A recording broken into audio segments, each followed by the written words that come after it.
తిరుమల క్షేత్రంతో పాటుగా తిరుపతి పుణ్యక్షేత్రం పవిత్రంగా ఉండాలని శ్రీ శ్రీనివాసానంద సరస్వతి అన్నారు. శిల్పారామంలో హిందూ ధార్మిక సభ నిర్వహించిన స్వామీజీలు మాట్లాడుతూ తిరుపతి నగరంలో మద్యం మాంసం నిషేధించాలని తెలిపారు. డిప్యూటీ సీఎం స్థాయిలో పవన్ తాను కరుడుగట్టిన హిందువును అంటూ స్పష్టం చేసిన వ్యక్తి అని అన్నారు. హిందూ మతం కోసం ప్రాణాలు ఇస్తాను, అదే సమయంలో ఇతర మతాలు గౌరవిస్తానని అన్నారు. హిందూ సనాతన ధర్మ బోర్డు ఉండాలని పవన్ అన్నారని గుర్తు చేశారు. నా పేరు శ్రీనివాసానంద సరస్వతి.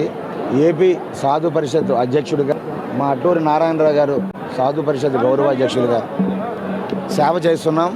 ఈరోజు జాతీయ హిందూ ధార్మిక సదస్సు తిరుమల తిరుపతి వెంకటేశ్వర స్వామి ఆశీస్సులతో తిరుక్షేత్ర మన ఈ తిరుచానూరులో దీని ముఖ్యోద్దేశం స్వర్గీయ ఎన్టీ రామారావు గారు, నందమూరి తారక రామారావు గారు, మాజీ రాష్ట్రపతి శంకర్ దయాళ్ శర్మ గారు, మాజీ రాష్ట్రపతి నారాయణ గారు, ఎంతోమంది మహనీయులు తిరుపతి పుణ్యక్షేత్రంగా ఉండాలి, తిరుపతి మరో వాటికన్ సిటీగా ఉండాలి, ఎక్కడ కూడా మత్స్య మాంసాలు మద్యము ఉండకూడదు, తిరుపతి రాగానే ప్రశాంతత కనబడాలి, ఆధ్యాత్మికత ఉట్టిపడాలి. ఒక బృందావనం వెళ్ళామా, ఒక పూరి తిరుపతి వెళ్ళామా, ఒక కాశీ వెళ్ళామా, అయోధ్య వెళ్ళామా, మధుర.